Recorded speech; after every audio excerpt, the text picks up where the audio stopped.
अस्सलामु अलैकुम वरहमतुल्लाहि वबरकातुहू। अल्लाहुम्मा सल्लि अला मुहम्मदिन व अला आलि मुहम्मदिन कमा सल्लैत अला इब्राहिम व अला आलि इब्राहिम इन्नका हमीदुम मजीद। अल्लाहुम्मा बारिक अला मुहम्मदिन व अला आलि मुहम्मदिन कमा बारकत अला इब्राहिम व अला आलि इब्राहिम इन्नका हमीदुम मजीद। இன்னைக்கு எதை பற்றி பார்க்க போகிறோன்னா, அல்லாஹ் தாலா எதற்காக இப்ராஹிம் நபியை தன்னுடைய நண்பராக தேர்ந்தெடுத்தான், அதை பற்றி தான் பார்க்க போகிறோம். சரிங்களா?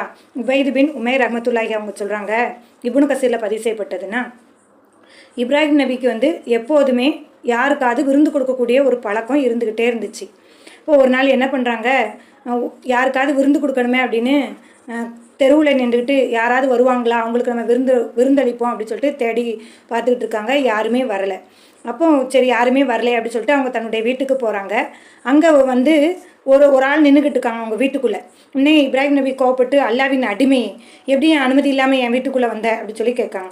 அப்போ உடனே அந்த நபர் சொல்கிறாங்க, நான் அல்லாவுடைய அனுமதி பெற்று தான் நான் வீட்டுக்குள்ளே வந்திருக்கேன் அப்படின்னு சொல்கிறாங்க. உடனே இப்ராஹிம் நபி கேட்காங்க, நீ யார் அப்படின்னு கேட்காங்க. அப்போ அந்த நபர் சொல்கிறாங்க, நான் மரத்தின் வானவர்னு சொல்கிறாங்க. அப்போ அந்த வானவர் சொல்கிறாங்க, என்ன அல்லாஹ் தாலா அவனுடைய அடியாரில் ஒருத்தருக்காண்டி அனுப்பியிருக்கான். என்ன அல்லாஹ் அவரை தன்னுடைய நண்பராக ஆக்கியிருக்காங்கிற நற்செய்தியை அவருக்கு தெரிவிக்க சொல்லி என்னை அனுப்பியுள்ளான் அப்படின்னு சொல்லிட்டு அந்த வானவர் பதில் சொல்கிறாங்க. இன்னும் இப்ராஹிம் நபி கேட்காங்க, அவர் யார் அப்படின்னு கேட்காங்க, ஆர்வத்தோடு கேட்காங்க.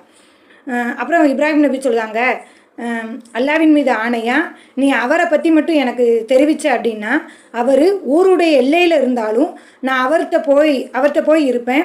மரணம் வரும் வரைக்கும் அவரை விட்டு நான் பிரிய மாட்டேன்.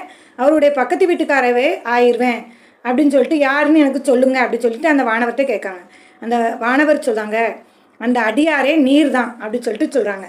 சரிங்களா? உடனே ஆச்சரியப்பட்டு இப்ராஹிம் நபி, நானா அப்படின்னு சொல்லி கேட்காங்க.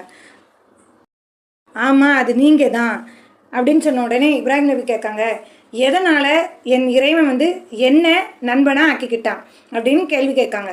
உடனே அந்த வானவர் சொல்கிறாங்க, ஏன் தெரியுமா, நீ எப்போதுமே மக்களுக்கு விருந்தளிக்கீங்க.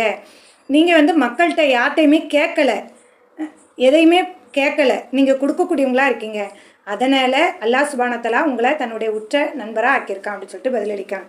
இதேமாரி அல்லாட்ட கையேந்தக்கூடியவர்களாகும், மனிதர்களிடத்துலேருந்து கையேந்துவதை விட்டு நம்ம பாதுகாப்பு தேடணும் எப்போதுமே.